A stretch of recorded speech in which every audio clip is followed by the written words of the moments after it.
and welcome to yet another Castle of Horror Hangout episode. I am your host, Jason Henderson. With me from Austin is Mr. Tony Salvaggio of Rooster Teeth and Deserts of Mars. Say hello, Tony. Howdy. Howdy. And also with me is Mr. Drew Edwards, creator of the long-running underground comic Halloween Man. Say hello, Drew. Henceforth known as the Ginger Gargantua. The Ginger Gargantua. And that's what we're going to be discussing. Tonight, we are discussing the 1966 or 1970, depending, movie War of the Gargantuas, or whatever it's called, because sometimes it's called Frankenstein's Monsters, Sanda versus Gyra. I cannot wait to discuss this very, very strange film. It is essentially, mostly, a sequel to last week's movie, which was Frankenstein Conquers the World. It's a very important movie to me, at least in my childhood. So I'm looking forward to discussing it. Let's get our opening thoughts, and then we'll just go wild and crazy, because this is, once again, a hangout episode, meaning we don't force ourselves to follow a script. We just try to hit stuff that's interesting in the film, and often it's more oddball kind of stuff than we cover in our mainline series. So, okay, opening thoughts. War of the Gargantuas. Let's go to Tony first, because I know you're a big fan of this. Oh yeah, I mean, it's a kaiju movie. It's got sort of cloned monsters. They retcon the original Frankenstein, which is weird, which we can get into later. It's got a bunch of what we call monster wrestling. Yep. Like, that's gonna be the biggest, that's why you see these movies. It has possibly one of the smuggest, most annoying scientists yet. He's terrible until he finally says some science stuff that makes sense. The rest of the time he's just kind of a smug jerk. Yep. Yeah, I really enjoy this. I really enjoy this movie. It's endearing. It's got mazers and monsters and scientists, which we live in a world now where we're in the actual movies where people go, you should trust scientists, and someone goes, that scientist was mean to me and I hate science, and then people are like, listen to scientists, that's crazy. And I don't know how many movies everyone's seen where scientists, don't listen to quack scientists, but maybe listen to the scientists. There's two kinds of scientists in the movies. There's crazy scientists you shouldn't listen to who come up with crazy ideas, like give sharks big brains, or whatever. And then there's a movie for a hangout episode, right? Yes. And then there are the smart scientists, who are the ones you go to when you've got giant grasshoppers running around. You need some smart scientists to help you figure out how to defeat them. Why your satellite shouldn't shoot laser rays, or what, any number of times where somebody goes, I just don't really like him. And we didn't like each other in college. I'm like, yeah, but he's trying to tell you that maybe don't frack near the volcano, or there's hundreds of these. Yes. And somehow we've been thrust into one of them through some timeline shift. But for this one, I could see why a lot of people would think this scientist is smug and jerky and not listen to him, but he does make sense sometimes. But anyway, I like this movie. It's crazier. I think it's in some ways crazier than the previous one. Yeah. And I wrote down a lot more notes this time of just random stuff. But I really do dig this movie. Very cool. Mr. Drew, what are your opening thoughts? I am also a fan. I think I like Frankenstein Conquers the World a little more because it's got a little bit more of the sort of East-West genre mashup weirdness to it. But this is a really, really fun movie. I also watched it a lot as a kid on TV. I do feel like that, and I could be wrong, I could be imagining this. I do feel like that I have now seen 3 different versions of this with slightly different dialogue. Right. And the version that I remember seeing as a kid was more overtly a sequel to Frankenstein Conquers the World, with the brown Gargantua, them effectively stating that it was grown out of the severed Frankenstein hand from the last movie, and there's more references to Frankenstein in the movie. I also remember, and I could be wrong, more scenes of the green Gargantua eating people than there was in this one. But yeah, generally there was just more of that stuff. And then I watched another version a couple of years ago where it was, more like the one that I just watched tonight, but I still remember there being more scenes of the Green Gargantua like eating, like picking people up. I remember him picking up the sailors and eating them. And there was at least one throwaway line about Frankenstein in it. Mhm. Then tonight, right before calling in, I watched this on Fandango, and they have a version called Godzilla: War of the Gargantuas, which is odd because Godzilla does not appear in this movie Right. at all. Wow. And there is no references to Frankenstein whatsoever. Like it's just Right. all been clipped out. And I, So- admittedly, that's easy to do with like dubbing and redubbing or cutting. But am I going crazy here? Did I just imagine all there's this? a Paramount version that has the hand. It references the hand, and that was removed from at least one of the U.S. versions. Okay, so I'm not going mad. No. So this is the thing that I love the most about this movie. Actually, is just its completely bonkers history of how it came to be and came to be. So but first, when I first watched it, I watched the unfrankenstein American. These are gargantuas. It's green gargantua versus brown gargantua. That's the one that I saw when I was a kid. Frankenstein Conquers the World did not come to at least my part of Texas when I was a kid, but I definitely saw War of the Gargantuas as a kid. And I wrote my first like tie-in fiction based on this. I wrote a short story called The Return of the Gargantuas. And I was like, 10 or something. And so I think it was like 1 page long. It wasn't a very, you might call it a treatment, shall we say. And I don't even remember exactly how I brought them back from the volcano, because I'm not saying I was creative. I just wanted to do this. And that happens. I now watching it, I am really curious to see one of the Japanese versions, which I didn't see. I watched a version that is on a Roku channel because it's all over Roku. Sometimes you spend money on it, like at Criterion and Fandango. Some places have it for free. I think the more free it is, the more not as good the transfer gets. Right. If it's up on, I trust Roku to be doing their due diligence on apps that are doing pirating. So I'm assuming that if it's up there and it's searchable, that I can watch it, right? But nevertheless, that's not necessarily true. But that's definitely the way to go, right? I mean, what else are you You're gonna more do? likely. No, you have to trust that. But yeah, it's completely plausible that you and I could be pirates, and we could set up a pirate station tonight.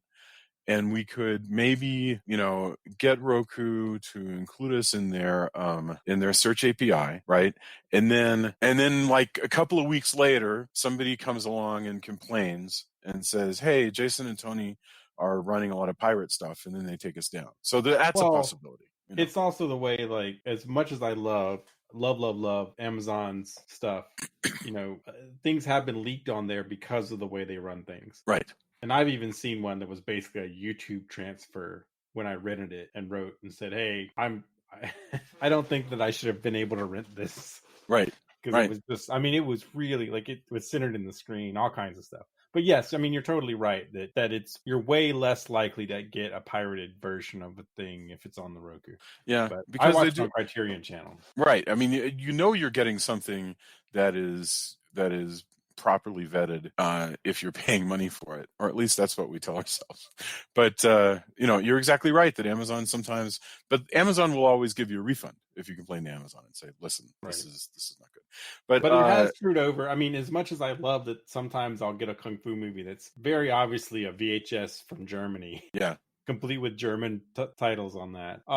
It has messed up some people I know have releasing companies or are part of releasing companies, and it's messed up their windows of all the stuff you put in line. Yeah, sure. We're going to do a digital release, and then we're going to do the DVD, and then we're going to we're Blu-ray, and things have been leaked in the past that hurt people I know, and that super sucks on Amazon. But I completely understand. But anyway, I did see it on Criterion, and man, that print is beautiful. It is the dub though, which is strange, but and there's no subtitled version on Criterion. Well, and as Drew was talking about, there's 2 dubs, and you sent me one of them, and we all kind of watched the one that people see the most, the one that was on Channel 8 when we were kids, which is the one, we are calling them the green Gargantua and the brown Gargantua.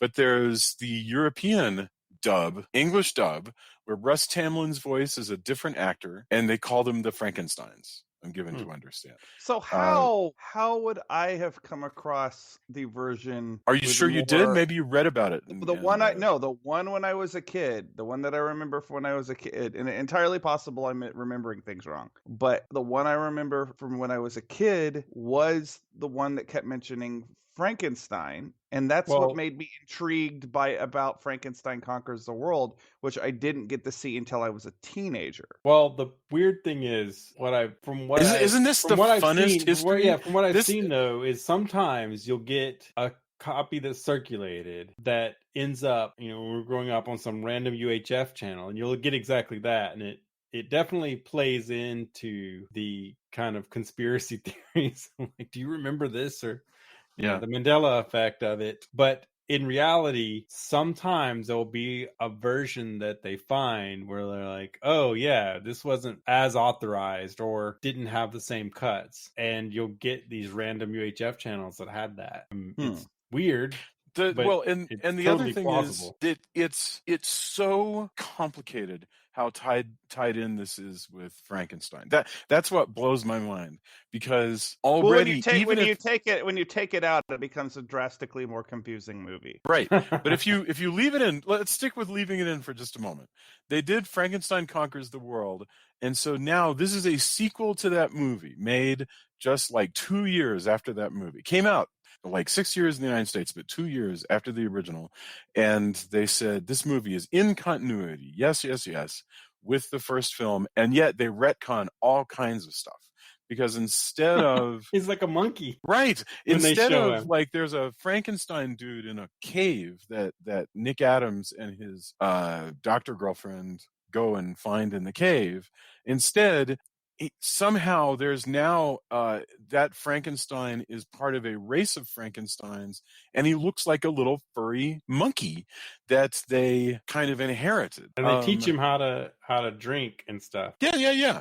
And he plays, and he's peaceful, and he's nice. Well, but okay, maybe it's not a complete retcon. Maybe what's going on, because there's also a Frankenstein hand that the evil one grew from. Maybe what's going on is that it's actually like 10 or 15 years later, and the monkey is because descendant. the girl is is she the same girl? Yeah, because she's okay. He saved me. Or if she's not, that it is that much later, and this other monkey Frankenstein has saved her. But she mentions him saving her. Yeah, that's true. Yeah, like that is the thing. Other than it's no longer Nick Adams. I know they have different names, but other than it's not Nick Adams, and it's now Russ Tamblyn. This group of scientists still seems very much like the same scientists from Frankenstein. Like they're the same scientists. Like if you're yeah. It makes me wonder is if initially they were this was going to be even more of an overt sequel, and they like somewhere along the development stage they were like, no, don't have the same characters, just change the names. I mean, she is a different character. Yeah. So that's what's weird. This seems like Suiko. It's like it's a slightly to the left universe from the one that we were looking at. But it's the same. It's the same actress. Yes. Well, I mean, and Russ Tamblyn has replaced Nick Adams, which is so weird because Nick Adams. I don't know if there's a time when Nick Adams turned in some amazing performance somewhere where people are like, "My God, that Nick Adams can act." Maybe, I don't know, but I mean, that's not what you had him in Frankenstein Conquers the World doing. He's just reading lines and getting the trip to Tokyo. Russ Tamblyn is a dancer. He is not showing himself off very well as an actor in this movie. Might be the same thing. It could be he's bored out of his spell. I actually think Nick Adams is a lot better. Oh yeah, than Russ yeah, Tamblyn is a smug jerk in this one. yeah. Like Well, Nick but if Nick he's Adams, playing a smug jerk, then maybe that but works. well, but It's just I think no. I think you called it. I think he was probably bored in this. Like, I don't yeah. think because in general, I think he's actually a pretty good actor. But like, I think he was bored here. And Nick Adams, the actress that's playing, it's funny you called her Doctor Girlfriend, but she totally has Doctor Girlfriend from Virtue Brothers hair. Oh, I forgot But all about that. Yeah. yeah, but Nick Adams has really good chemistry with that actress. Mhm. He was also in Yes. Monster Zero with her, and I think that was like a part. I actually, in general, I would go so far as to say is I thought the human characters were more interesting in Frankenstein Conquers the World. Like Yes. I don't find the heroes in this to be super compelling. Well, I agree. I mean, first of all, even though they have some of the same sets, or like set pieces, like for instance, for some reason in a lot of these movies that we've seen, and I cannot explain this at all, but we've watched so many Japanese movies, at least monster movies, where the sort of trope is a scientist dude and his scientist partner, underling girlfriend, who is his research assistant and person he has romantic dinners with, like all roll into one. And it is, I just find that so funny that like it was a universe where you wouldn't even think twice about that. Like, of course, you're both dating and ordering around this person and treating them like a child. And it's so this is yet another one of those. But it seems like an imitation of the Nick Adams one, because they don't even have the interesting kind of moments that Nick Adams did, where they find Frankenstein in the street and stuff like that. Right. Well, so Kumi Mizuno is the actress. Thank you, and I And appreciate you she giving her a name. is, I'm sorry I didn't mention it. Dr. Suko Tagami in the first one and Akimi in the second one. And I'm not saying my Japanese is great, so Well, sorry if I it's fucked it not up. it's not weird that Toho has her playing two different characters per se, because that's Toho kind of was a bit like Hammer in Oh that. no, she's all over. Like Yeah. she's in Ibarra, she's in Invasion of the Astro Monster. Yeah, she doesn't. She's got stuff up until 2018. Yeah, She's awesome. in general really enjoy seeing her and stuff. And because I was watching a dub for this one, like I can't really say if she was putting in less of an effort than she was with Nick Adams, but like her body language certainly is different, because like she just seems so comfortable with Nick Adams, and I like I said, they just have good chemistry with each other. You believe their history in the first one. Everybody says that Russ Tamblyn was not behaving his best on the set. I'm not saying he was like not misbehaving like sexually harassing actresses, but misbehaving like just being disrespectful and not wanting to do retakes and not wanting to do things the way the director wanted to do them.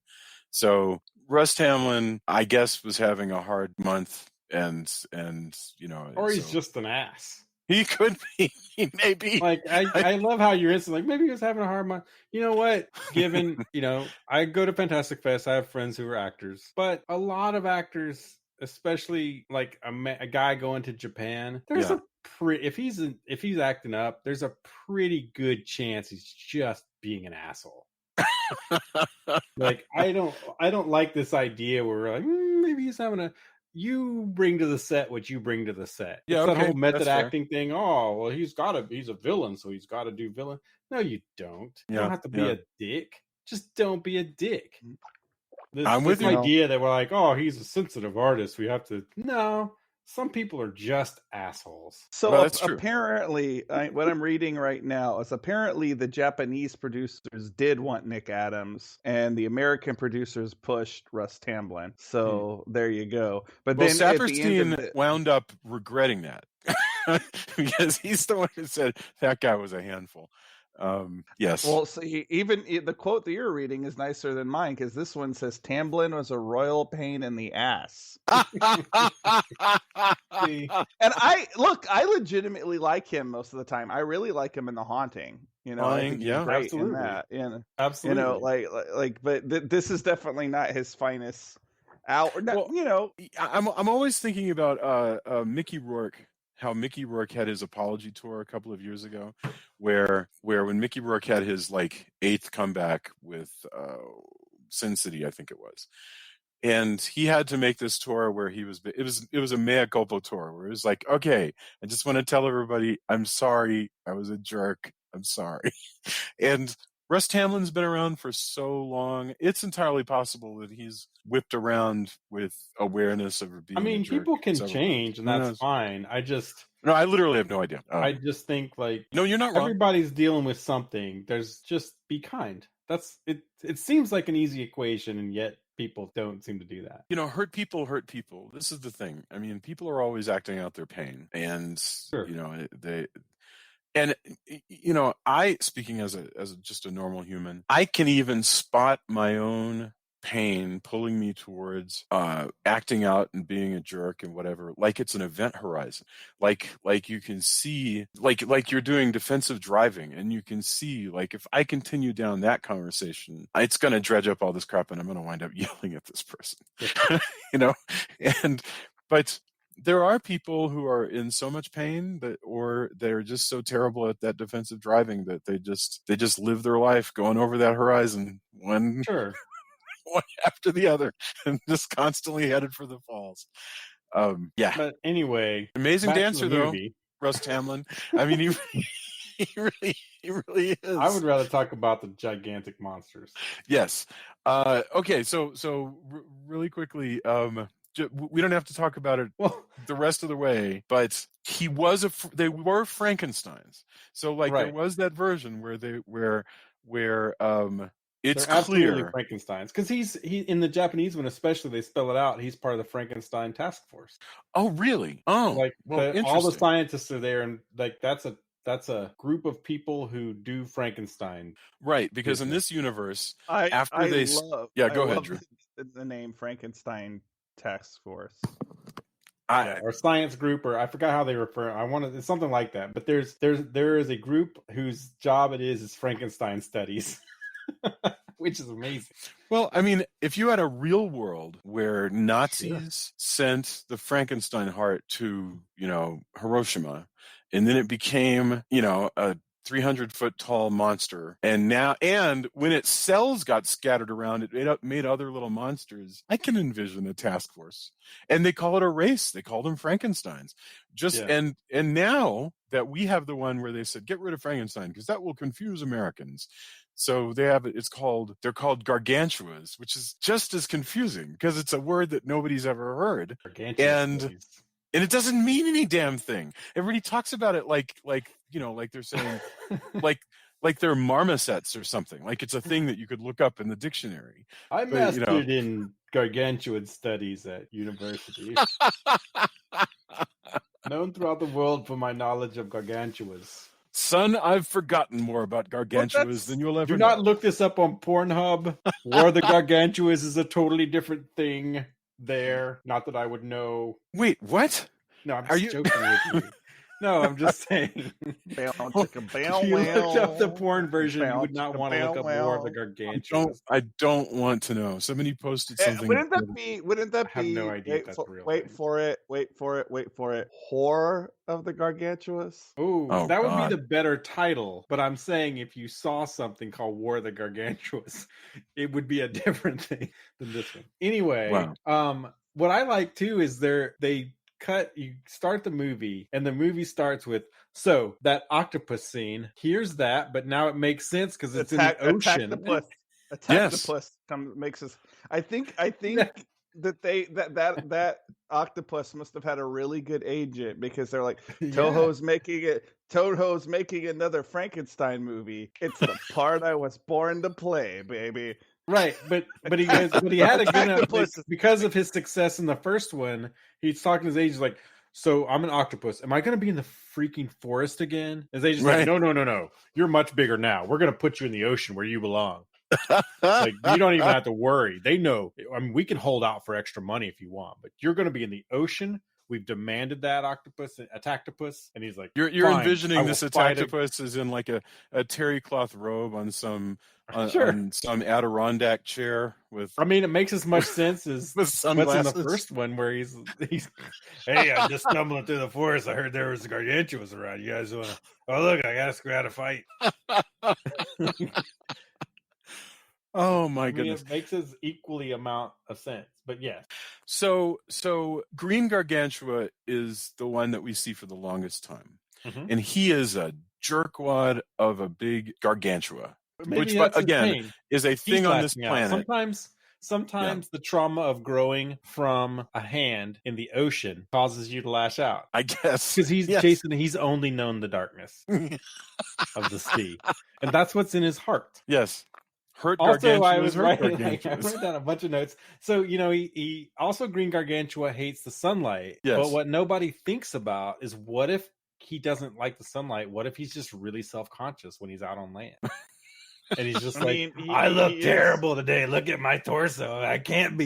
You can't see me like this. Because when he's under the water and the fishermen see him, he's like smiling and waving at them. That's really funny. That's actually But one of then the when the light funniest comes gags. out, he's like, "Oh no, can't I just change into a shirt? I really feel uncomfortable, guys." And then he runs, and at the airport he does that great run where he's like running and he's like kicking things Yes.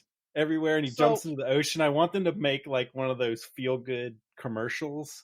Oh where yeah, it's like I love him that jumping moment. off of a pier. I had a dissociated moment when that happened, where I saw that, where he runs, and he leaps into the ocean like a double mint gum Exactly. model I wanted leaping to be into a a lake. commercial. Yes. But that's, by the way, that's after he's ripped open an airport and just eaten a woman and then spit out her shoes or whatever. Spit it right. That's hardcore. Yeah. So I want to pass Amazing. on an observation about the Green Gargantua's grunting sound. Uh-huh. That Jamie watched this movie with me, and she had not watched Frankenstein Conquers the World. She's welcome to come on the Hangout episodes, because she is taking an online course at the moment. It's probably a much better use of her time. But she said that but again, I know we already know this, but if we do an episode on Ready or Not, she will be there. But she made an observation and she wanted me to pass it on, and I think she has a point, and I actually will probably never be able to unhear this. But the Green Gargantua's grunting sound sounds an awful lot like he's just saying the word shit under his breath. Really? Over and shit. That would be I hilarious did notice if that at the least dubbing once. What now? What? I said I did notice that at least once. Now that I think Jamie about is now literally from the other room screaming in her best Gargantua impression. Shit! That would be hilarious if the dubbing guy was just. I Welcome wonder to if come they'll notice. for Gargantua impression if you want. She's going to refrain from that. Okay. Oh. my goodness. I like also Russ Tamblyn. So like the boat gets knocked over. It's pretty harrowing actually, because it starts with the action's pretty awesome, because at the beginning they start with the octopus, and then the Gargantua fights the octopus, then gets angry that there's a ship and decides to shake all the people out so he can get at the basically ship fruit that's in it. Yeah, the little squishy people that he likes to eat. So many giant monster movies. Everybody often thinks that giant monster movies is just wall-to-wall giant monsters eating people. This one really delivers on the promise of that. Right. Yeah, it does. You don't see him eating the swim, but he does chase them and grab them, but not at the first. That's in the flashback. But he shakes it all out, and then have the great part. Oh, actually, in the Japanese, the subtitled one, it's not just like the Coast Guard. The guy who's researching is actually like part of the maritime part of the Frankenstein Task Force, whatever they call them. It's science Frankenstein Task Force. Whatever. I forgot what they're called exactly, but he's basically part of the I think Frankenstein Research Group. I have to look at it. I have to watch it again. But anyway, he's not the Coast Guard. He's actually goes there because, hey, I think I've heard reports of this monster. And they just use a more generic version of that in the Gargantua's version. They just call it the Maritime Task Force or something. I wanted to mention across the entire movie, all of the model ships are fabulous. All of them are so great. Good. Yeah.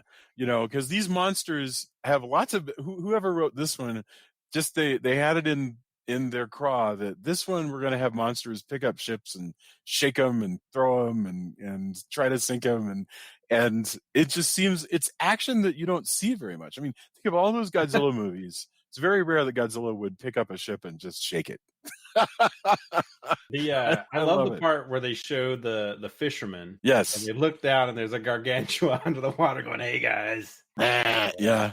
Oh my gosh. I'm so gonna eat you, but don't look at this. And he points to his belly. I'm very self-conscious when I'm out of the water. I like that also in the American version too. They start questioning Russ Tamblyn, like, and they're like, "Hey, so what about this research you're doing?" He's like, "Oh yeah, we have to do Frankenstein studies," and all the reporters and other scientists like, do we have to? Because that sounds really dangerous. Like, it sounds ill-advised. Like, no, we have to do this. Like, So one thing I find fascinating is you look at the faces of the Gargantuas, because you see green Gargantua first. So brown Gargantua has a weird sort of stylized, almost like sculpture kind of look to it. Mm-hmm. He's closer to the original. Yeah, he's much more human looking than the green Gargantua for sure. Right, but neither of them both of them definitely look like actors in a big kaiju suit, because of the way those faces are sculpted. They don't, in other words, if you were to redo War of the Gargantuas today, which I cannot for the life of me imagine why you would do that, but then you would probably figure out a way to do it right. That's why. Right. But yeah, I don't know. But the funny thing was, when I was a kid, you just accept it. It's like, sure, just like Grover. You're like, yep, that's their face. It's okay. I mean, it's cool. Look, I mean, it's pretty horrific, especially when he grabs a woman and chews on her and spits out her clothing. And that happens over and over. Yes. What I find interesting about the design is, they're much more Bigfoot looking. Yes. Than because they were called Frankensteins in Japan, but the only thing they really retain that is Frankenstein-ish is they still kind of have flat heads. Right. Yeah, that's true. Although Green Frankenstein might argue, "I grew from a hand. What did you expect?" But remember, the part where I grew from a hand? You guys wouldn't look so good if you grew from a hand either. So I'm willing to give him a little bit of a pass. The race of Frankensteins in these Frankenstein movies have flat heads. They just do. Right. That's the hilarious thing, is that there's some sort of genetic memory that makes them have flat heads, like Jack Pierce created. I also like how Russ Tamblyn's Dr. Paul Stewart is. They're on the train going to talk. Maybe there isn't Gargantuas, and she's like, "Well, I wonder how he formed." And he's like, "Well, maybe he fell in love with a whale." Like, really? Maybe he got it on with a whale. They had a baby with a whale. Oh, well, okay. This is an important place to bring up one more thing, which is that Russ Tamblyn, and this one's not Tamblyn's fault, he had to come in and loop his dialogue just like everybody did. And they didn't have his script for him. They said, "Russ, you're going to have to just take a guess at whatever it was that you said when you were on the soundstage." So his dialogue is more or less reconstructed by Russ Tamblyn at the mic, which would contribute to how random and although the subs are kind of close to that, but the way I'm sure. First of all, he can read his own lips, so you could come pretty close. But I just found that fascinating. They didn't, because he's dubbed in Japanese in the Japanese version, and he doesn't come off as quite such a prick in that one. Yes. So we talked about the throwing of the ships. What am I? Oh yeah. Well, we should talk about the fights, because this is the reality. Is that before that, though, can we talk about how? So for the longest time, I mean, half the movie basically it's just Green Gargantua rampaging. Yes. Right. Long before Brown Gargantua shows up. I love that the woman sings a song about the words get stuck in my throat, and I constantly just was thinking, like a human, you get stuck. You know. You Oh, I gotta never fit thought off about the that. shoes. I see what we both said is like her teeth got stuck in her throat after she gets dropped. Ah, Oh yeah, he does Ay, drop ay, her, ay. but I love that the irony of her singing this song because it was probably a popular song, or they wanted to make it popular in the movie. And you know, Why she's a is good vocalist, and you know, what she's the a special? weird moment that it stops for this entire song. She's This a special guest star, man. yeah. okay, rock on. I mean, I got no problem with 1960s lounge singers, but it is funny. It's exactly like that moment in Austin Powers when they're on the bus and he just goes, "Ladies and gentlemen, Burt Bacharach," and then and suddenly Burt Bacharach just does a number. It is It's a exactly like thing that. that is it is a conceit of like old movies, like Yes. you know, and this they kind of stopped in the 70s that Yes. that movies would just stop to have a musical interlude. You know, that used to be so much more commonplace, and you know, like this is like one of the probably weirder instances of it because of the genre, because like they go through the whole song and then it's like, okay, I'm just gonna, you know, rampage over into this lounge act. Well, what's even weirder is a lot of times they would do, hey, here's this singer that we're going to feature, but Yes. this is Kip Hamilton, who's in TV. She's in 77 Sunset Strip, and she's in Rawhide and Man from Yeah. Uncle and Bewitched, and you know, a number of TV and movie. They just TV and movies, and so they're like, hey, well, why don't you come over to Japan and be this lounge singer? Yeah. Do you think are- she was a sport about this? I mean, I'm like she does a we really were good talking job, about like, Rush Can, yeah. She's just singing a song on a stage. It looked very respectful. She even does a really sort of wonderful, very deep bow at the beginning and end of her performance. Her I think band she's was dead, called- by her- the way. I think that she's dead. it was a gag where the monster kills her, and then it comes across as too harsh. So then they dub in a line, "Oh, get a doctor." There ain't no doctor for this woman. No, She I got think dropped she's from dead for reals in the Yes. original. Oh, what was I about to say? Oh yeah, I feel like her band looks really bored. right. You don't know Like, how but many I nights in a row that they've been playing these songs. I loved the horn though, because it's got that great, that actually very Burt Bacharach kind of. Oh, it's not a You know, criticism on their play. It's not a criticism on their playing. I just wonder how many takes they had to do that, and if by the time they got the one that worked, they were a little like, eh. yeah. Like, bam, Apparently in a Devo covered monster this song. movie, she's going to get eaten by a gargantua, or almost eaten by a gargantua. Liven it up. Really, Devo covered this. Yes, and I have not heard it, but we Nice. definitely need to post that on the page.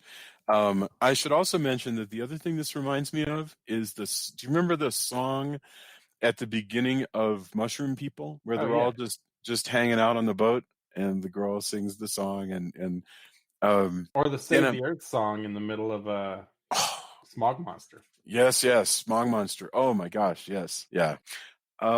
Now there is a film. Yeah, it is. it's a bummer. I love that movie.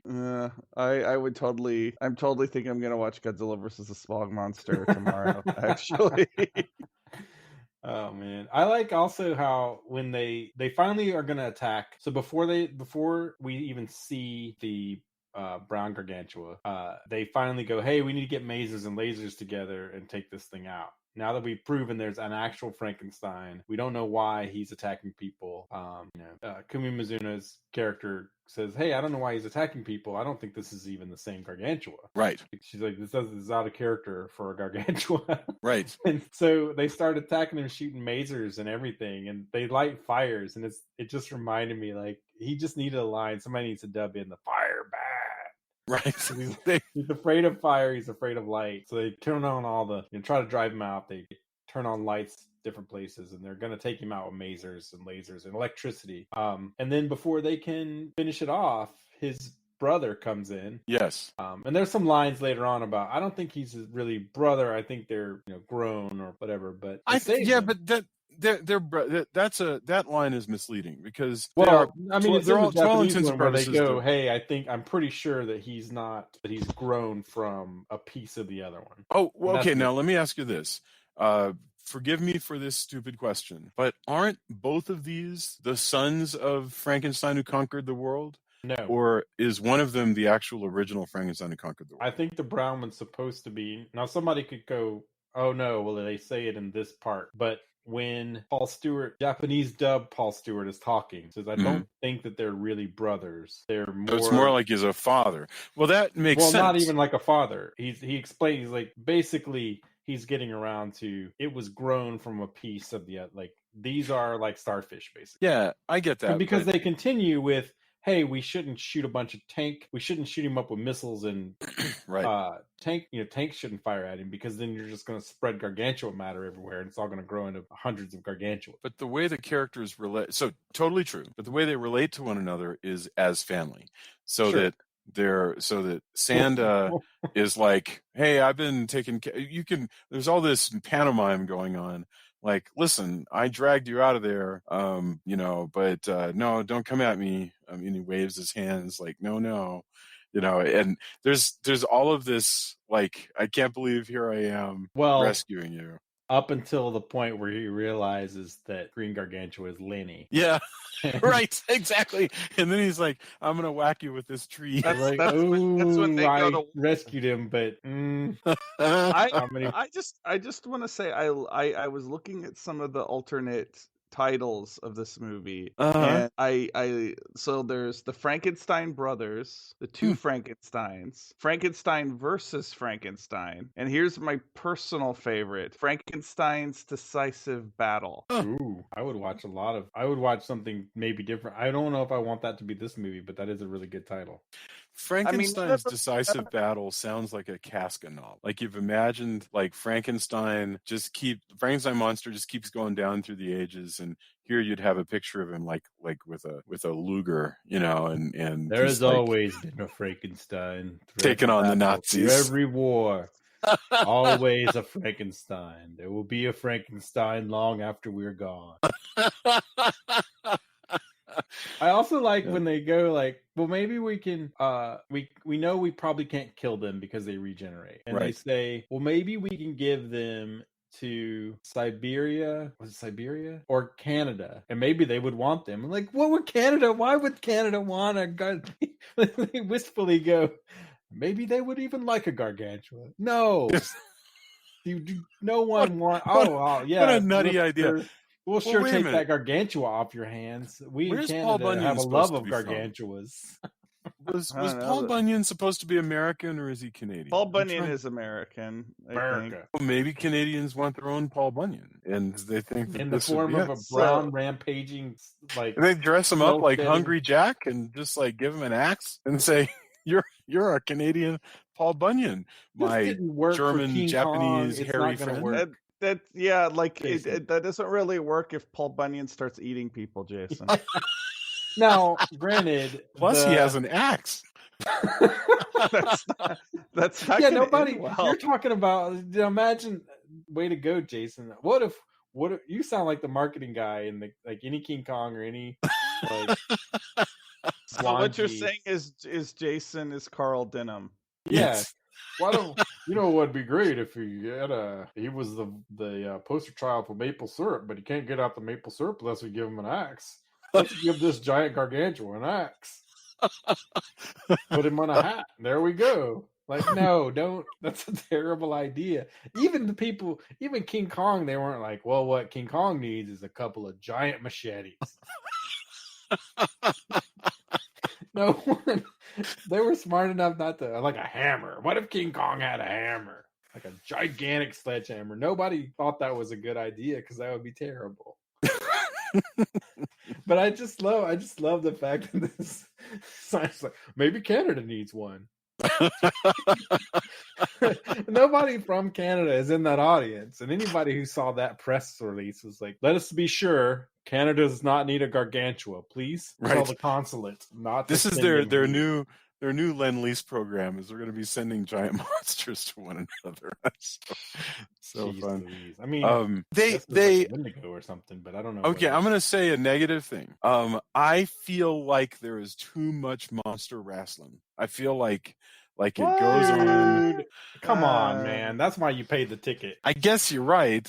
Like, oh man, I went on the Thunder Steel roller coaster. I thought there were too many hills.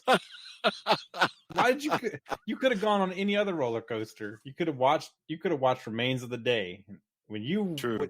It has war and Gargantuas in the title. This wasn't a little bit of Gargantua or a smattering of Gargantua. This is War of the Gargantuas. What, Jason? Okay, well, no, Also, I'm just saying. Also, what about these human characters makes you like? We just got through earlier in this podcast saying that the human characters were not that compelling in this. That's so Why true. do you want more of them? Oh Yeah. no, I don't know. I'm just saying that. Okay, which let me tell you which My bits of dinner with monster action. Gargantua. Jason wants to like.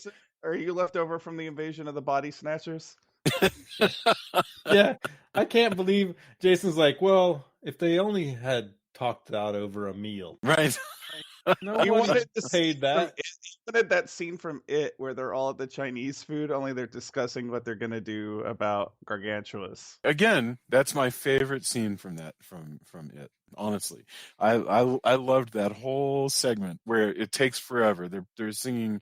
It's the soundtrack is doing It's All Right. They're having like 4 or 5 courses of Chinese food. Everybody wrote their review. It was like, this is the most boring thing I've ever seen in Stephen King.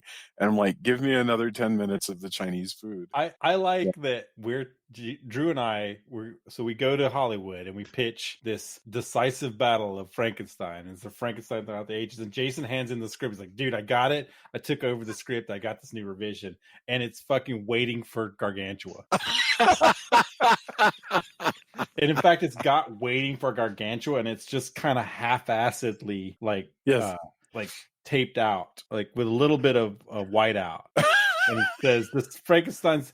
Is that say Waiting for Gargantua? No, it's Frankenstein's decisive battle over dinner and a light salad at the beginning, and they talk a lot about the state of the world. It's very existential. I'm not for war. I'm not saying that it needs to be My Dinner with Russ Tamlin. I'm just saying that it's Gargantuas. Yes. Russ Tamlin has nothing to do. Like, these are just 2 Gargantuas hanging out.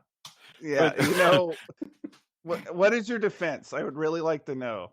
Okay. Yeah. I love the fights inside Tokyo, inside the city, when Green Gargantua is wandering around among the buildings that come up to about his shoulders, and when they start fighting, the way they make these models like fall away, so that like Gyra gets thrown against one of the buildings and it just collapses in like a bunch of layers. It's great. Ooh. Those things are amazing. I want one time somebody needs to do a skit where the monster picks up the other monster, throws him through the wall. Yeah. And they do that little like tonk, tonk, tonk, and he falls on a Lego piece. It just instantly goes, oh, and just screams. Like, and the other monster's just like, oh, dude, I am so sorry that those Lego pieces really hurt when you like step on them or follow them. It's so just really apologetic. Like, oh, I may be a monster, but I'm not a monster. I would have never thrown you on that Lego piece. Green Gargantua picking up tanks and throwing them at houses. No, that's really good.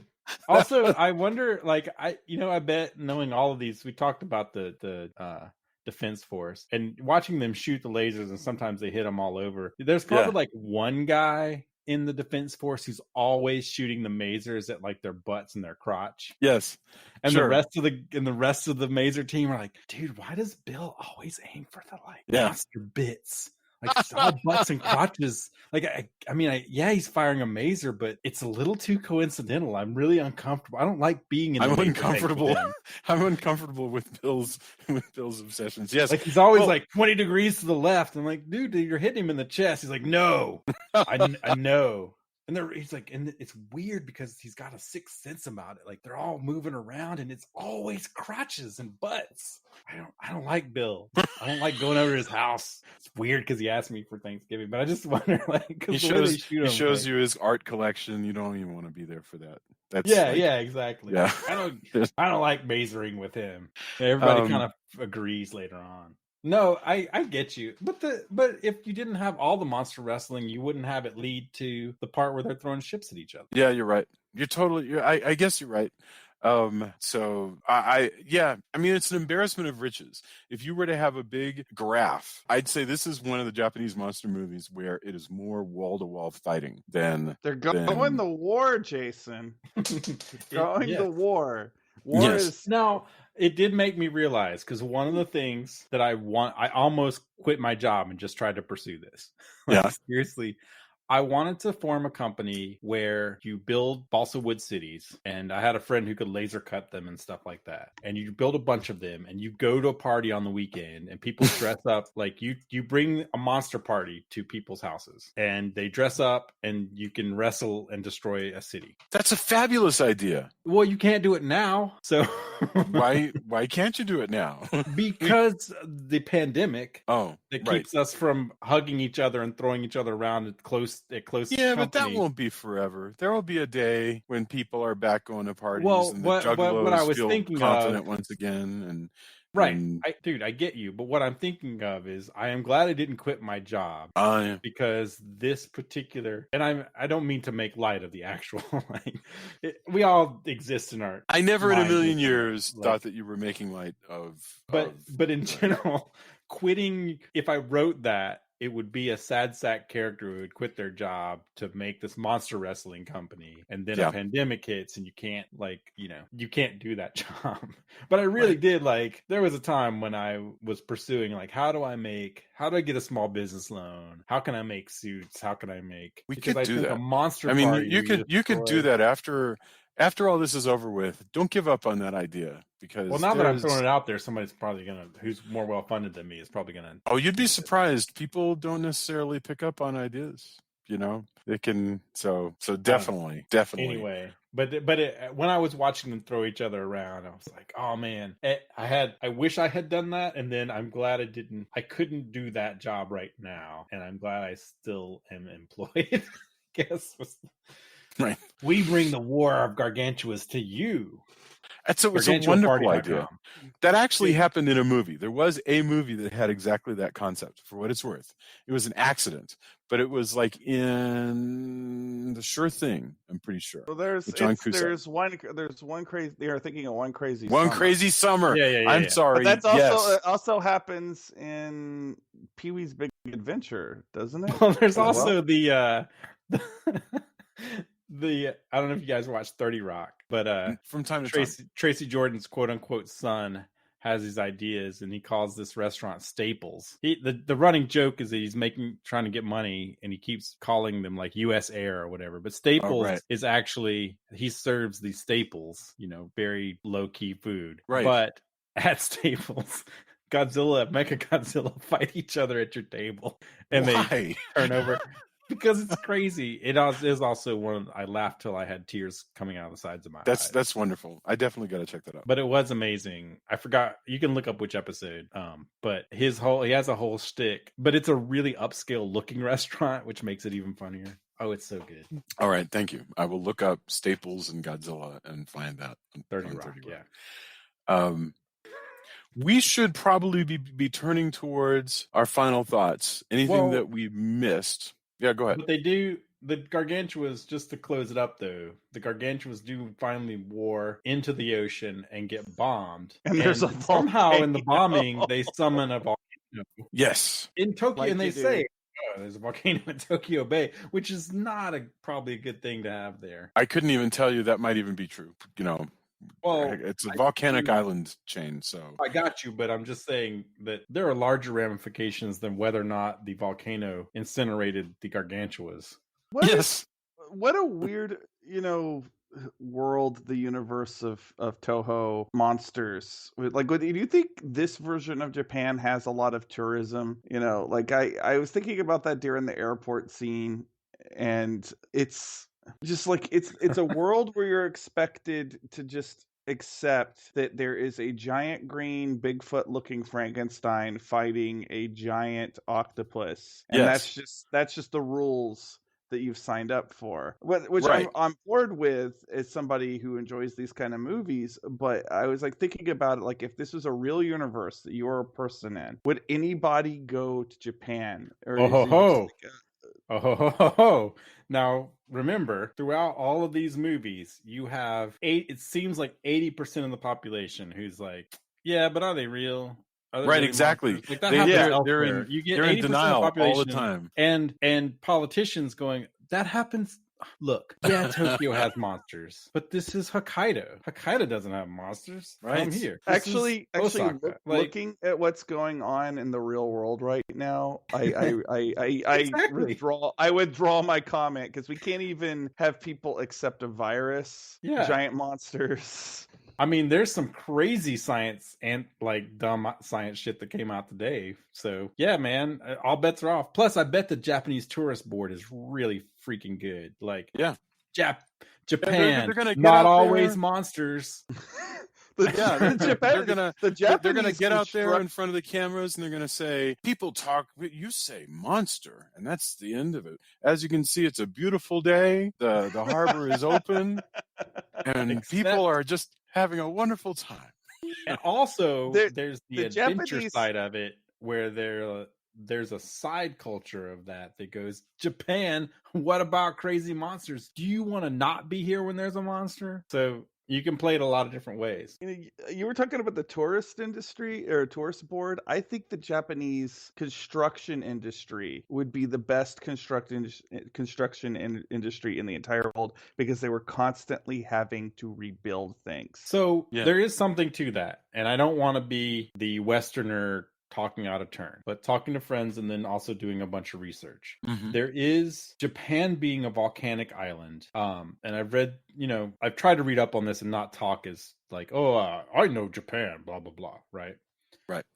There is a fair amount of impermanence to things. Huh. So temples, for example, get rebuilt regularly, not just because of natural events, but just because that's the natural course. So while there are old parts, it's not necessarily like where you go and there's a stone cottage in Scotland that's, this many hundreds of years old. Huh. You're going to have a temple that's been there a long time, for example, that has some parts that are old and these parts have been rebuilt. So there's there's something to that we don't have the same stuff. Also, our country is, there's temples there who have been there. So you're like, talking way about older than our country. the So idea that kind of of having thing is having something be replenishable without being cheap or disposable. right. And I'm not saying, again, like, this isn't to downgrade how, yes, there's a lot of tragedies, there's earthquakes and everything, but having read several things on this, and again, if somebody can put me in my spot, I read a lot and I try to be, I know this, I'm an expert in Japan. If I haven't done this isn't something I study, but I try to keep up with my history and such like that. So again, somebody could put me in my place, but things I've read, there's a lot of that. And even when we were there and you kind of read when temples have been replaced and such like that, like there's a replenishment that happens throughout. So that construction industry thing is kind of a little built in, but the monster version of that would be hilarious. Like, it would be like not hilarious because there's lives getting killed, but it would be that weird thing where what's the name of the one that Marvel had where it was the people who clean up after gigantic superhero battles? Yeah. Damage control. Yeah, damage control. Which I think they clean up after a Godzilla one time, after a Marvel Godzilla, if I'm not mistaken. I have no memory. I do remember what you're talking about, but I don't remember. So damage control, you call them when a Galactus is stomped through New York or whatever, Yeah. So I think there would be Japan's version of damage control. Well, there's actually a line in Violante where the guy's walking his girlfriend through a garden and he says, it's hard to live in a world with Godzilla. So isn't that the truth? Yeah. But it is super strange. The other thing that strikes me is they really do only think about the monsters that are going to show up in the actual movie. So, like there's no moment in here when they're like, well, gosh, it sure would be interesting if Megalon showed up. I mean, they don't ever think about the monsters that are not in evidence at that moment. Live for the day, man. Yeah. Even when Godzilla shows up again in the immediate sequel, you kind of have to, though. If this is a regular thing, you kind of have to take those moments and go, I really hope that this time there's no new Godzilla. Right. Yeah. I wish there had been I said this last week and it's still true. I really wish that they had done a Godzilla versus Frankenstein, because like having these sort of more human type kaiju is interesting. It was interesting in Frankenstein Conquers the World, and it's interesting again here because they can do things because they're smart. Yeah, they're smart, and they're also the outfits are less cumbersome. Yes. So like they're able to do things. So I really would. So you want more Jet Jaguars, basically? Like no. Jet Jaguar is a giant robot, and it doesn't like I like Jet Jaguar, but I like this more because it's a monster, and that's more appealing to me than a robot. As silly as that sounds. No, I got you. But also, even in the first one, he's even more spry because he's not in as much of a suit. Right. Oh no, he's in a loincloth. He's basically in a caveman. He's basically in a caveman outfit and Jack Pierce Frankenstein makeup. Yep. And can I just mention also that they've invented this technology that I love the fact that it's just a given thing in Toho monster movies that they have maser cannons. They have these big like energy weapons that just fire arcs of energy. That's just a thing that exists in these movies. So I will give it up that at least in this one, for the most part, being a maser operator isn't an automatic death sentence. Right. Yeah, they work pretty well against the Gargantuas. Yes. Yeah, I mean, they cut them. They cut the crap crap out of Green Gargantua, and they've got lasers as well, which they usually don't have. And the maser effects look great in this, by the way. Yes. Yeah. The lightning and the maser effects, all of that post-process stuff look freaking great. And they also, because the way they did the suits in this one, they didn't have to do as much green screening or blue screening, so you don't get a lot of shimmery edges and such, because they didn't need it's a monster filmed in this traditional Toho way. Yeah. And so I didn't think about the fact that I just wasn't thinking about it, that in the scenes where the maser cannons are chopping down trees, that's added in afterwards. So what you would be seeing is just a whole bunch of little tree explosions popping off. Yeah. As the camera rolls, so it'd be tree after tree, boom, boom, boom. How cool that would be. If you're a helicopter pilot in this one, though, Gargantua gets air, and that was it. When he's throwing around helicopters, oh no. But I think the Maser people pretty much stayed safe because none of these Gargantuas don't have breath weapons. Right. Because usually when you're on the front line of a Maser cannon battalion in Godzilla, he just breathes fire and that's it. Goodbye. All right. So we should definitely get our final thoughts on War of the Gargantuas. So Tony, I mean, I have a feeling I know what you'd say, and I probably would too. I mean, what are your final thoughts? Like if somebody's like, Tony, I don't know from kaiju movies, is this one that I should see? Like, where do you land? I think that this one's really fun and good, but it's kind of firmly in the middle. It's got a lot of really cool ideas. Russ Tamlin's character is an ass, though. I really am not, up until the point where he makes some sense and says, hey, maybe we shouldn't blow up a bunch of Gargantua because then we could have hundreds of Gargantuas. Right. Up until that point, he's kind of smarmy and I don't really like him. I think there's other ones. I think it's firmly in the middle. If you want more serious stuff, there's other Godzilla movies. If you want wackier stuff, there's always Megalon. Yes. So this kind of fits in between that, but it is fun. There is a ton of monster wrestling. It delivers on all of the gargantuan war that you can possibly want. It does have I don't think it has as much to say about the relationships and the science and I don't want to say ethics, but that there's a lot more meat, I think, in the previous one. Yeah. Which is a shame because it's so much harder to find. For some reason, Gargantua's, like Drew was saying, he saw it a bunch of times. Mm-hmm. Whereas the original is harder to find, and that's a shame because it's pretty cool. But yeah, if you're tired of monstery Godzilla's, big rubber suits, I think there's a lot here.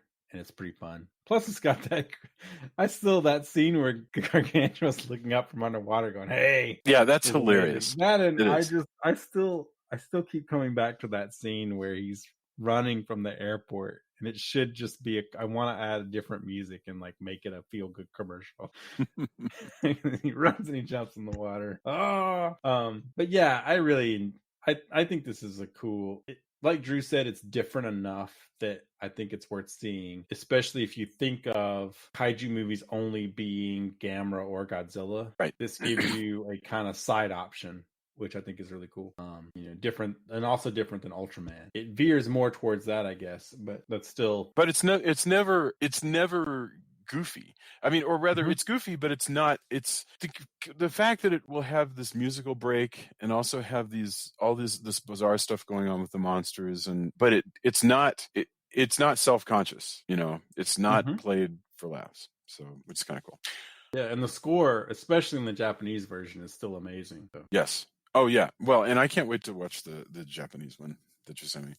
Mr. Drew, final thoughts. Well, it's no Kramer versus Kramer, but I will watch this movie probably a few more hundred times in my lifetime because I think it's a lot of fun as well. Like my sentiments probably echo Tony's almost identically. I think the previous one is superior, but they're both wonderful and wacky, and it's this like only two movies in this like weird little Toho Frankenstein, like in my perfect world as far as like getting a hold of these. I really wish there was just like a Blu-ray or a DVD that would come out that just had both of them because I enjoy watching them. I really enjoyed watching the two of them back to back like this. But it's very different. Like I said, it does have a different vibe because the monsters are more human looking, and this is Toho kind of at the top of their game. Like the miniature work. I talked about the miniature work a lot last week, and I didn't do that as much this week. But the miniature work and everything in this is really, it's just fun to watch. And I think there is just the right amount of war in this, Jason. There's just right amount of monster wrestling. There is definitely worse ways you could spend an afternoon than watching this movie. I had a lot of fun revisiting it. I agree. It's a wonderful use of an afternoon, and it's so cool to see this back to back. I really wish that they had gone on to have multiple more completely twisty monster Frankenstein movies. And the reason I say that is, clearly this is existing in a world where they're like, nobody's going to remember. You're not going to be able to look at the last one. So they could have changed even more stuff.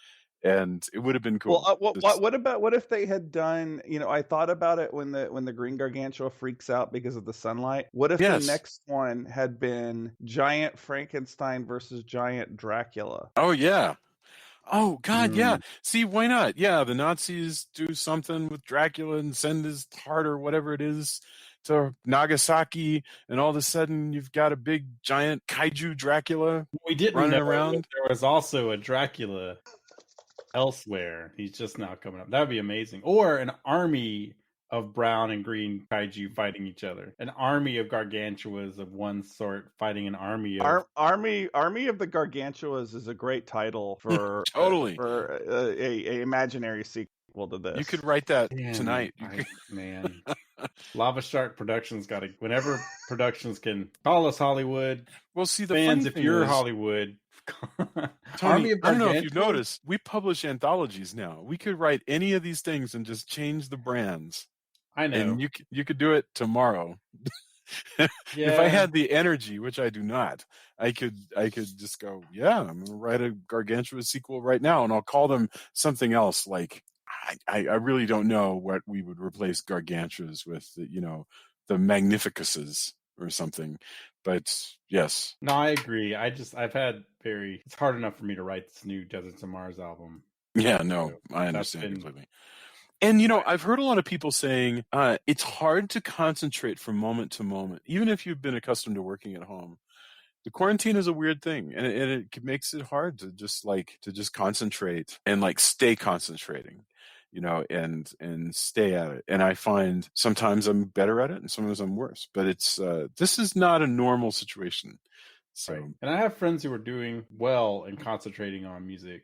For me personally, it's been harder, and I speak from a place of, in comparison, sometimes relative privilege, and I'm thankful for that. And I don't want to overstep on that, but it's just been weird, man. Like, I'm glad we have these things. This is, part of what I look forward to. It gives us some structure. And the thing that you're talking about, Jason, and I had a professional, for what it's worth, I had a professional tell me this. The reason why a lot of people are talking about kind of feeling like it's hard to make decisions, or they feel kind of addled, or it's hard to make themselves do things, is because we're constantly in a state of fight or flight right now, like just with the barrage of news and everything. And so like your body doesn't know what quite to do, your mind doesn't know what quite to do, so it's whatever you end up doing is actually fine. Well, for me, especially especially in the earlier parts of everything, I likened it to being in a city where you walk and you're in a neighborhood where you're not very safe, and you have to get out of that neighborhood, don't feel safe there. You're not welcome there, and you have to get there, but you have to do it the quickest you can. And I've been to several big cities where you take a wrong turn or whatever, it can happen, and it just for a long time felt exactly like that, but constantly. I don't know. I mean, everybody deals with it differently, and again, I don't have some of the problems that some friends of mine have, and I'm thankful. I've been trying to give where I can and everything. Just that's what we do. But yeah. But I agree with you that we have a way and we have an outlet. It would make a much more fun comic, I think, than it would prose. Yes, but that's always true. But I would love to do a script I would love to see Army of the Gargantuas on the big screen. Or Gargantua versus, What was that other one? That title? Definitive Decisions of Frankenstein or something? What? That makes it sound decisive battle of Frankenstein. Decisive battle. Definitive decisions. Today it's hot wings. Definitive Decisions of Gargantua Dad. No more will we have cheap mustard. Definitive decisions. In this house, we will have salt and pepper shakers on the table. And we will eat at the dining room. And you will not get up until you finish your peas. Definitive Decisions of Gargantua. No wire hangers. Well, that was what I remembered. I love between there was too much Gargantua and Definitive Decisions of Gargantua. This is I love it. It's the being addled. It's exactly what it is. Do y'all have anything that you would like to? I mean, again, we're going to gather together on Sunday. But if you have anything you'd like to endorse, speak now. Tony, anything coming up? I know one that you're probably definitely going to be about. I don't know if you're thinking of it at just this moment. I don't know, but I'm not sure. Joe Bob, my friend. Actually, we've been watching there's a really funny show from Scotland called Still Game. Huh. It's about a bunch of pensioners in a not so great part. It's really, really funny. And they have a new set of episodes up on Netflix. My wife and I have been watching that. And then we got into it because my parents had went to Scotland a bunch of times, and they got us the DVDs actually at some point, which again is all the more reason to have a region-free player. But Still Game is the name of it. It's really good. It started as like a sketch comedy bit, and they just made a series of it. It's basically a bunch of old dudes in their rent-controlled apartment trying to deal with just being old and their set of friends, and just it's great. Still, that sounds fabulous. Yeah, that's the only other thing other than the movie, the very clear choices of Gargantua. Definitive Decisions of Gargantua. That's a separate one. The clear and the crystal clarity of Gargantua. I mean, maybe at that's that the point, self-help book. Gargantua sounds like J.R. Bob Dodds with a pipe. That should be that's your next publishing thing. The Gargantua self-help book. The clear choices of leadership principles of the Gargantuas. Gargantua soup for the soul. What color is your Gargantua shoot? Yes. Are right. you there, God? It's me, Gargantua. Gargantua.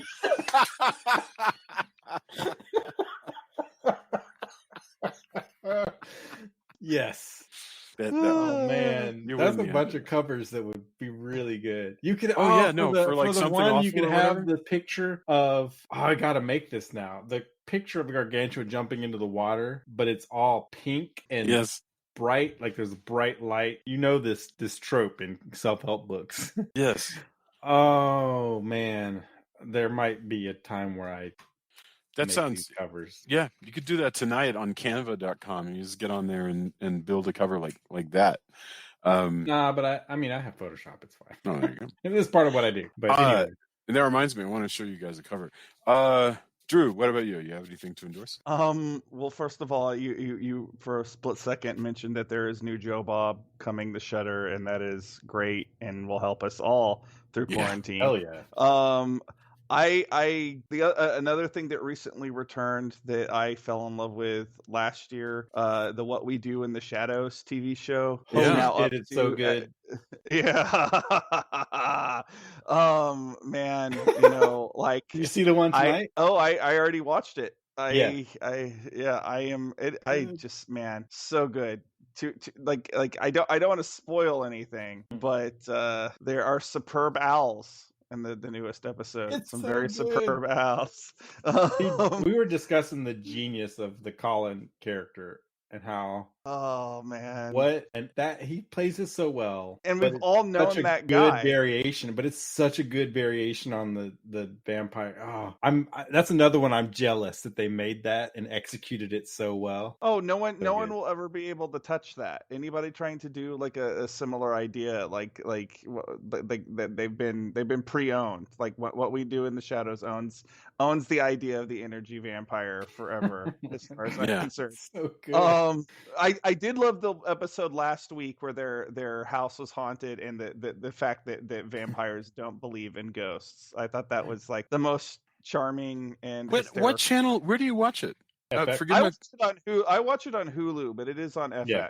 It's on FX on Hulu. Is like if you it's so you haven't seen it, Jason? No, I've not seen it. I Have you didn't. seen the I was movie? very skeptical that Mhm. the movie was so good. I didn't think the series was. How could it be that good? Yeah. And holy damn, is it amazing, Jason? You have to just binge it. The series might be even a little better in some ways, and that's saying a lot because the movie is terrific. Yeah. But Jason, you and Julia would really love binging that. It's so Okay. good, man. All right, good tip. I think Julia, especially having gone to like some vampire themed stuff with you, no doubt would find a lot of this stuff funny. It's really good. Yeah. I also am going to do my weekly plug of saying, hey, go to the Ringo Awards and nominate me for Best Writer. Also nominate Halloween Man for Best Hero, because this year is the 20th anniversary of Halloween Man. So I would really like to win a Ringo Award. You are lovely, lovely, wonderful Castle of Horror viewers, or not viewers, listeners. Yep. You can help me out. You can help me out with that. I'm going to post the link again on our Facebook group tomorrow, and you can. You're all smart, charming, erudite people that will be able to figure that out, and I will be grateful, and we will all drink together in the halls of Valhalla when I win that award. So yeah, that's my selfish plug this week. Yeah, we That won't sounds- stick you in a mazer cannon with Billy. Gosh, okay. I just want to mention there's lots of stuff coming up from Castlebridge over the next couple months. We're about to announce 2 projects that'll come out in June. So very soon we're gonna have one. I'll tell you right off the bat, we're gonna have another anthology coming out in June, and it's gonna be a summer anthology. So it's gonna be summer themed, and I'm super stoked about that. So, and plus one other thing, and then we've got our first nonfiction book coming up in the fall from a really great writer. So we've got so much stuff coming up. It blows my mind. I don't know where we were finding the time to do it, but it's coming together. So I think we might have to work on a kaiju self-help book, though. I think that's delightful. Hell yeah, we could do that. We could absolutely do it. So, oh yeah, well, and of course, we just published our first novel, Isolation, which just came out a few weeks ago, and that was from Insure, and it's a Oddly post-pandemic story. prophetic. Yes, Scary, So- scarily so. yeah. So definitely check that out if you get the chance. Gosh, okay. This has been super fun. I can't wait to get together on Sunday to discuss what is it we're discussing? Prince of Darkness. Prince of Darkness. It's With gonna more be a Alice, fun movie. With more Alice Cooper. We somehow managed to find another 80s horror film with gratuitous Alice Cooper in it. I have not been able, by the way, to hear from Alice Cooper yet. I tried to contact Alice Cooper. You know, I mean, we talked to Joe Bob, we talked to Elvira, but we have not yet heard from Alice Cooper. So Do I have to put in a phone call? Do I have to say, Alice Cooper, I will cry if you don't do Captain Talk? We really want to talk about Monster Dog with you. I'm serious. Yeah. So I'm serious. You think I'm not? do it, man. Get it. Do it. We all are Yeah. living in a time of crisis. Yeah, Now is the exactly. time. He can Alice be James Cooper. Bond to us and actually show up. And then And- sometimes be Sherlock Holmes, but not Jack the Ripper. Right. Whew. What a daring That's a rhyme. plus too, because the other one's I- cool. Man, I like Alice Cooper. You know, it's funny. I'm not going to go into what, but I did just finish something that I was writing last night that has some gratuitous Alice Cooper references in it. Fabulous. So, may or man. may not have been inspired by Monster Dog. Love it. By the way, it came up in rotation, and I love songs where they come back to you. Oh yeah, that song. Alice Cooper, My Stars, is a banger of a freaking song. Look it up. I'm sure it's on. All right. I heard it on Amazon, but Is it Alice on the Cooper, My Spotify? Stars. Do you think it's on the Spotify?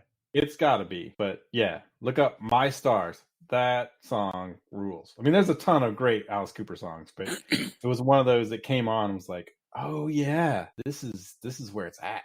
I was a bit surprised that Back on Earth by Ozzy Osbourne was not on Spotify. And not that that's like an all-time classic or anything, but I just, I was in a weird mood where I just kind of wanted to hear it, and couldn't find it. The blank spaces are hard to explain. Where and then stuff, there will be stuff that I'll complain because it's not available for years, and then you wake up one morning and you think, oh, I haven't checked that in a while, and it's finally there.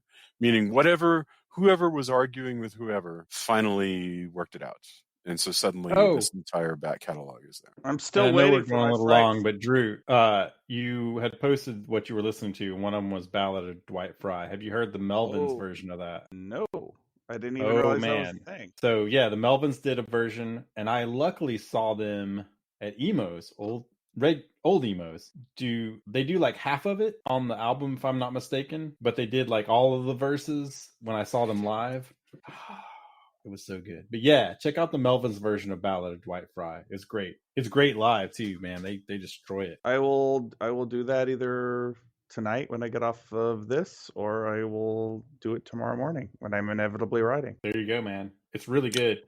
So there you go. My Stars and Melvin's version of Ballad of Dwight Fry, so you can get your Alice Cooper on. Fabulous. Guys, stick around. So we're going to say goodbye and then stick around because I want to show you some book covers.